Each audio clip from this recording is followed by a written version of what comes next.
Halo Sobat Jogja berkabar. Ngobrol santai kali ini pasti seru. Kali ini kita akan ngobrol bareng Tasbir Abdullah, salah satu tokoh besar kelahiran Aceh, dan juga Ketua Koperasi Sentra Porang Indonesia atau KOSPI. Simak obrolannya hanya di channel YouTube Jogja Berkabar. Hai Sobat Jogja Berkabar, kembali lagi nih ketemu sama saya Rina, dan kali ini masih bersama Pak Tasbir Abdullah ya Bapak. Ya. Balik lagi nih mau ngajak berbincang lagi, ngobrol-ngobrol dan sedikit mengulik yang bikin saya penasaran di podcast sebelumnya nih Pak. Di belakang Bapak ini saya lihat ada Sentra Porang. ya Koperasi Sentra Porang Indonesia. Boleh dijelaskan nggak sih Pak apa itu Koperasi Sentra Porang, apa itu Porang? Mungkin banyak dari Sobat Jogja Berkabar yang belum tahu, termasuk saya sendiri ya Pak, baru dengar Porang itu apa. Dan kok bisa sampai Bapak bikin, ini Bapak yang membentuk ya Pak koperasinya? Ya, salah satu pendirinya. Nah, Oke. boleh dijelaskan ya Pak ya, Ya. monggo waktunya dijelaskan semua tentang KOSPI, tentang Porang, tentang segala macam tentang Porang itu boleh. Baik, ya, terima kasih Mbak Rina. Terima kasih Jogja Berkabar. Jadi kita ketahui bahwa Porang ini menjadi prioritas nasional. Jadi Presiden melalui Menteri Pertanian sudah menetapkan ada dua komoditi kita, dua komoditi Indonesia yang sedang dijadikan prioritas. Yang pertama adalah porang, yang kedua adalah sarang walet. Nah, ada dua. Komoditi ekspor maksudnya Pak? Ya, artinya yang diolah karena ini juga untuk ekspor juga, ya, sarang walet dan porang. Nah, sekarang ini kita tahu bahwa banyak orang ingin bermain di porang, kira-kira gitu. Dan pemerintah punya target untuk 3 tahun ke depan itu Indonesia memiliki 100.000 hektar tanaman porang, ya. Nah, jadi 100.000 ya hektar itu dari pemerintah atau enggak, ya target pemerintah untuk nasional. Targetnya. So, jadi sekarang ini banyak sekali Kementerian Pertanian itu sering sekali membuat webinar-webinar tentang porang, bicara tentang porang. Nah, beberapa waktu lalu teman-teman saya aktivis porang dari Jawa Timur ada, sini Jogja sendiri ada, Jakarta ada, Bandung ada, datang ke sini, kemudian kita ngobrol-ngobrol, kemudian bersepakat untuk mendirikan namanya KOSPI, Koperasi Sentra Porang Indonesia. Mengapa KOSPI? Jadi koperasi ini ingin mengambil peran yang diambil oleh koperasi ini adalah memberi kesempatan mengedukasi juga tentang porang itu, kemudian memudahkan masyarakat untuk melibatkan diri di dalam tanaman porang ini, ya. Jadi mulai dari yang berkaitan dengan budidaya porang itu sendiri, menanam porang, dan bahkan kita tidak hanya sampai di situ, budidaya kemudian panen, pasca panen, ya, proses pengolahan dan mungkin juga ekspor, ya. Tapi ada hal lain juga yang sedang diseriusin juga adalah kita kalau selama ini porang ini banyakkan diekspor, ya, diolah sedikit kemudian diekspor, baru masuk ke Indonesia lagi dalam bentuk glukomanan yang bisa digunakan untuk pabrik-pabrik bahan makanan dan sebagainya. Nah, kita akan masuk ke yang namanya hilirisasi porang. Hilirisasi itu artinya porang itu kita olah di sini, kita proses menjadi tepung porang, kemudian menjadi glukomanan, dan nanti itu menjadi campuran dari makanan kita. Nanti ada mie porang, ada bakso porang, ada dawet porang atau apapun. Jadi si porang itu dibentuk jadi tepung gitu ya Pak? Ya, dari tepung kemudian ada istilahnya, ya, menjadi tepung, ya. Jadi glukomanan kemudian dicampurkan dengan komponen lain menjadi nanti ada bakso porang dan sebagainya. Dan karena itu porang itu kan bagus, dia khasiatnya bagus untuk kesehatannya, untuk orang yang diabetes, kemudian untuk dia rendah apa kadar anunya apa kadar apa namanya itu untuk apa ya membuat kesehatan secara umum itu bagus lah ya. Nah, jadi itu membuat orang sekarang melihat porang ini juga peluang bisnis itu loh, peluang bisnis yang untuk UMKM ini. Oke. Ya. Jadi Pak, ada anggota Kostinya sendiri itu siapa aja sih Pak yang boleh menjadi anggota dari Koperasi Sentra Porang Indonesia ini? Ya sekarang kan ya pendirinya hanya 13 orang. Kemudian kita lagi ya anggota koperasi nanti lebih kepada kelompok-kelompok. Jadi kelompok-kelompok misalnya ada penanam porang di salah satu daerah. Nah itu ada yang koordinatornya atau apa itu menjadi anggota koperasi. Nah, jadi mungkin koperasinya tidak untuk anggota yang besar, tapi anggota terbatas. Tapi kita bentuk kelompok-kelompok. Dibentuk kelompok. Kelompok ini yang berhak menjadi anggota koperasi. Ya, kemudian Pak. Juga itu kita menjembatani bagaimana kalau untuk KUR misalnya kan, untuk kredit dari pemerintah ya kan. Kemudian kita berikan juga bagaimana bisnis porang itu kita buatkan bisnis plan-nya. Kalau punya tanah sekian untuk menanam porang, berapa biayanya? Kalau panen setahun jadi berapa, panen 2 tahun keuntungannya jadi berapa dengan harga berapa. Jadi itu terus.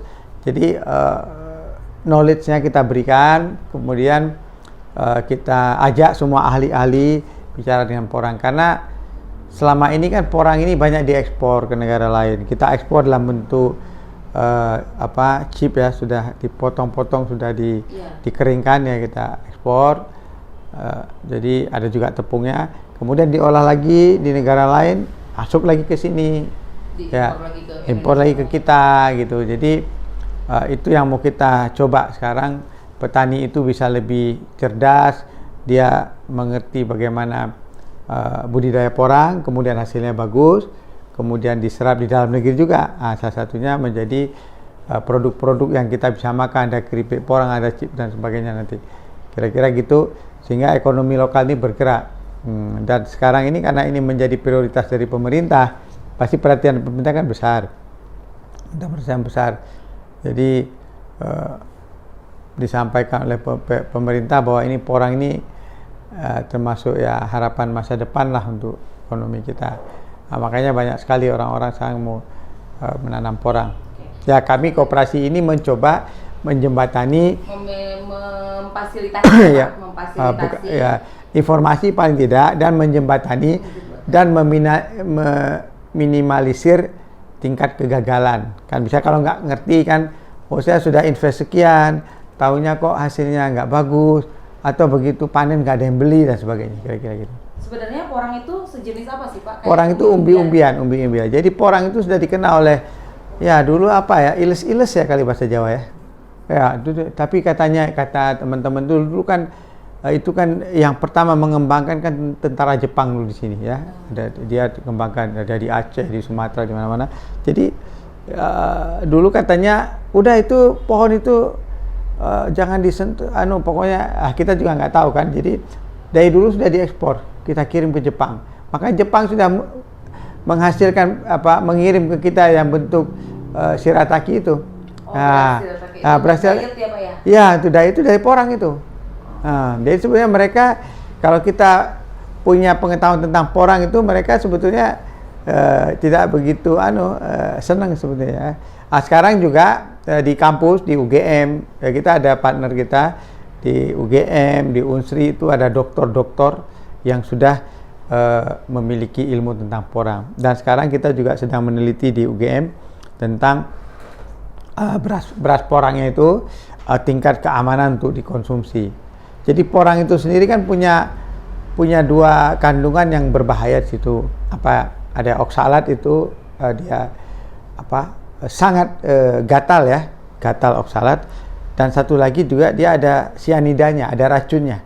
Jadi nggak bisa dimakan Jadi sembarangan. tidak bisa langsung Nggak bisa. diolah, langsung dikonsumsi. Nggak gitu bisa, ya, nggak bisa. ya, Pak? Jadi proses. Jadi harus melalui proses ya. agar menghasilkan glukomanan. Ya, dan mesinnya itu juga cukup mahal mesinnya. Jadi itu yang sekarang beberapa teman sama ada invest mesin itu, dan juga masalah juga di Porang ini kan tidak semua daerah punya pabrik. Jadi beberapa waktu lalu kami adakan juga webinar, teman-teman dari Kalimantan, kami siap aja. Mau nanam berapa puluh ribu hektar, kami tanah siap. Ini Kami, Pak, yang satu lagi saya pengen tanyain juga nih. Saat ini di Indonesia sendiri sudah banyakkah petani porang? sebenarnya belum begitu banyak. Belum begitu banyak. Tapi Berarti mayoritas memang di Jawa. Yang paling kuat di Jawa Timur, daerah Madiun ini kuat. Sudah banyak ya, Pak? Ya banyak ya, di Jawa Timur udah ada kemarin kan. Ini sebenarnya potensi loh Pak, potensi sebagai salah satunya komoditi ekspor tadi ya Pak ya, selain sarang walet ya Pak. Ya. Di Kospi ini berarti menjembatani para petani yang Ya. ingin mencoba Ya. memulai usaha dari orang ini, tapi ya. nanti semua diajarin ya Pak ya, Ya, edukasinya ya kita semua. ajarin ya. Jadi belum lama kita juga belum lama kita bikin workshop di Jogja, workshop olahan porang. Jadi di situ kita ajarin. Jadi dari porang kita ajarin bagaimana. Akhirnya kita Ya. jadi bagaimana Bapak mungkin fokus di Kospi ini untuk mengajarkan bagaimana porang ini tidak perlu diekspor, tapi kita bisa produksi sendiri. Ya. Ekspornya dalam bentuk yang sudah jadi gitu ya Pak ya? Ya, itu juga yang kita mau. Siapa tahu nanti kita bisa menghasilkan keripik porang, kita ekspor keripiknya. Jadi porang ini kan memang tanaman endemik kita ya. Jadi tanaman yang betul-betul di beberapa negara ada juga. Tapi yang terbaik kualitasnya adalah porang Indonesia. Jadi kita berbangga juga itu ya. Nah ini saya banyak. Kita berbangga ya Pak punya satu komoditi ekspor yang kayaknya menarik banget nih Pak, obrolannya bakalan agak banyak nih. Satu lagi nih Pak, boleh ya? Porang itu kan dibicarakan nih akhir-akhir ini kan ya Pak ya, sampai Bapak aja sampai terbentuklah Kospi itu kan. Nah porang ini namanya dibicarakan, sebenarnya potensinya ke depan juga saya sendiri yang belum tahu nih tentang porang, menilik lah ya Pak ya, ke depan akan menjadi. Nanti kesini lagi kita undang, kita bareng-bareng makan bakso porang sama mie porang. Oke, boleh Pak, ditunggu. Tapi ini saya juga nih Pak, dengar isu tentang porang di lapangan ya Pak ya. Katanya biasanya kan kayak gitu, petani disuruh nanam nih banyak-banyaknya. Akhirnya kan banyak yang tadinya belum terlalu banyak petani menanam porang, akhirnya nanti biasanya warga masyarakat tuh semua berbondong-bondong nanam gitu kan. Terus tiba-tiba setelah mereka nanam itu nanti harganya jadi anjlok kayak gitu-gitu kan, itu jadi isu yang betul jadi rahasia umum gitu loh Pak di betul. masyarakat. Nah untuk menyikapi hal itu, bisa nggak sih Bapak kasih gambaran buat kita, buat sobat Jogja Berkabar, biar yang punya potensi, yang punya lahan luas atau apa gitu Pak, mau coba nanam porang, membudidayakan porang itu tidak terpengaruh oleh isu yang beredar saat ini. Oke, bagus. Jadi kami ini di Kospi ini kan semua istilahnya ya katakan orang swasta lah ya. Kita orang swasta, ya ada juga partner kami yang orang pemerintah partner, tapi kita banyak orang swasta ini. Kita memang mau menghindari hal-hal seperti itu. Jadi yang jelas pertama, porang ini adalah prioritas pemerintah, ya kan? Tapi kan pemerintah mungkin tidak mampu hanya fokus bikin porang. Ya, orang aja kan. Kita tahu kalau Kementerian Pertanian itu kan mikir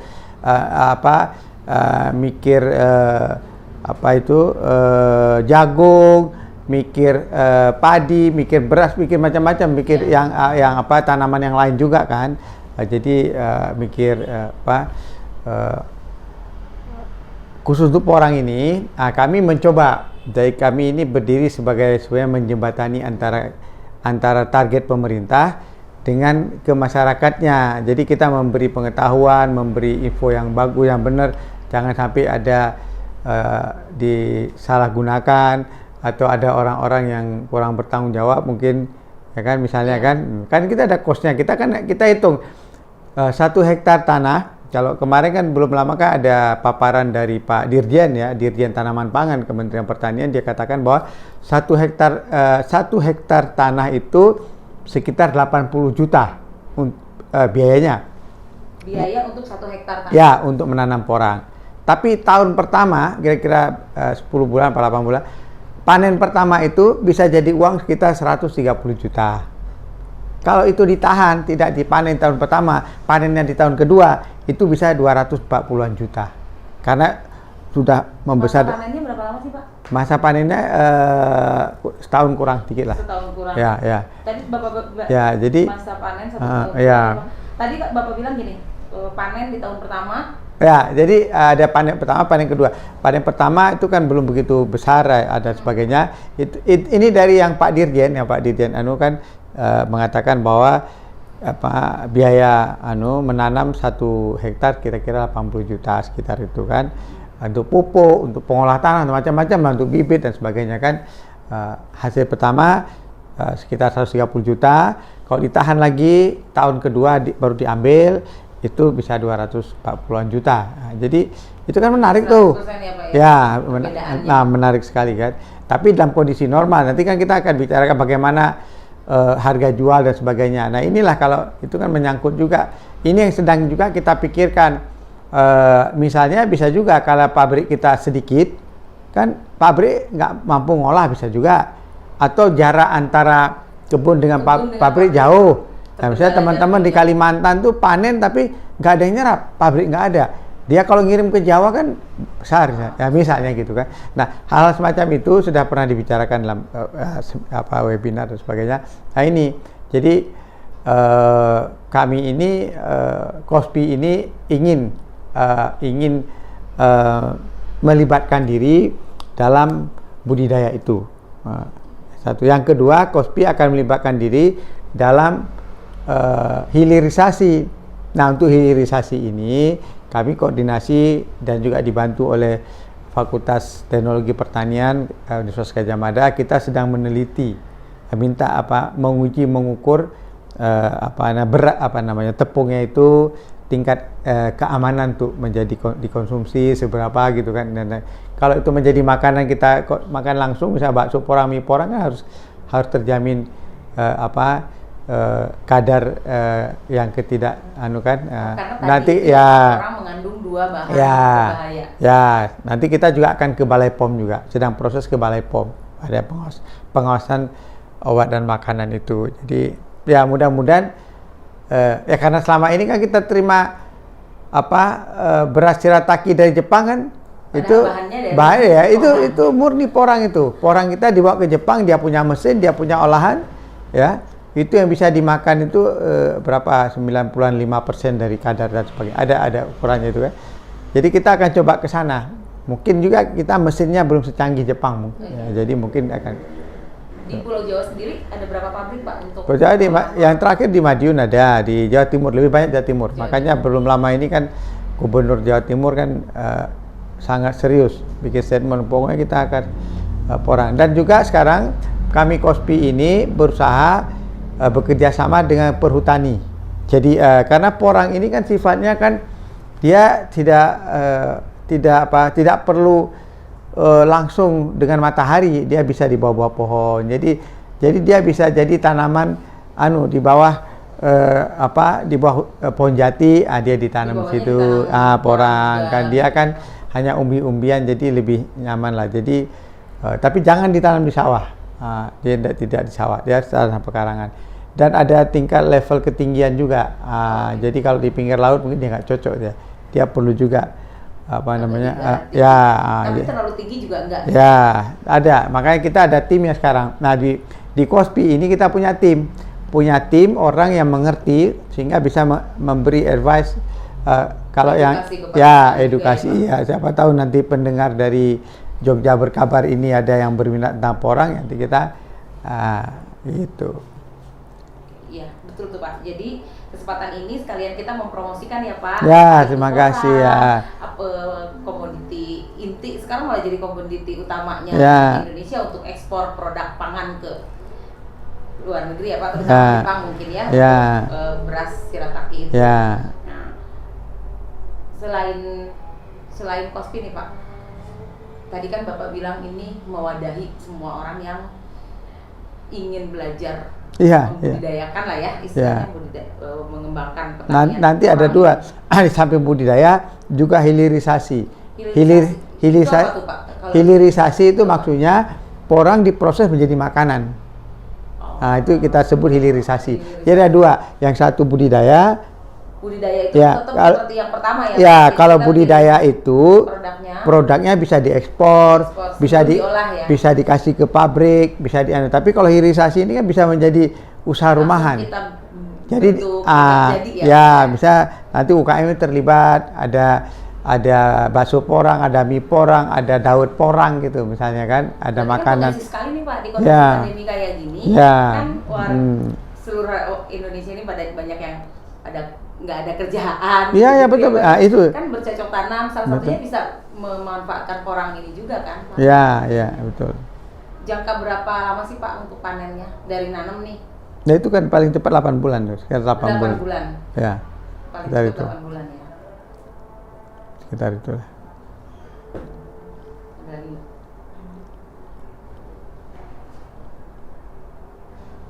Tadi aku udah nanya Pak belum? Udah. Berarti closing. Itu saja Pak. Mungkin untuk penasaran saya itu tadi saja, tentang koperasi. Itu saja kali ini. Ya. Next time ada biar bisa nyambung lagi ya Pak ya. Kalau sudah ada hilirisasi produk makanan porang kita boleh, bicara lagi. Saya senang ini Jogja Berkabar ini memberi kabar-kabar yang edukatif. Ulang ya closingnya ya. Ulang nggak? Nggak usah, lanjut. Lanjut aja. Ya, jadi mungkin untuk kali ini sampai situ dulu ya Pak tentang porang. Next time kita akan ngobrol lagi nih banyak. Saya sendiri masih banyak penasaran nih Pak tentang porang karena memang belum pernah lihat barang bentuknya seperti apa. Baru lihat di website, baru lihat di Instagramnya Bapak tadi. Terus nanti kita akan berbicara panjang banyak dan segala macam tentang porang itu ya Pak ya. Kayaknya kan menarik banget nih Pak. Terima kasih waktunya. Mudah-mudahan kita bisa ketemu lagi untuk membahas hal-hal lain yang bisa kita bagikan untuk Sobat Jogja Berkabar semua. Terima kasih Bapak. Terima kasih Marina, terima kasih Jogja Berkabar. Sukses terus.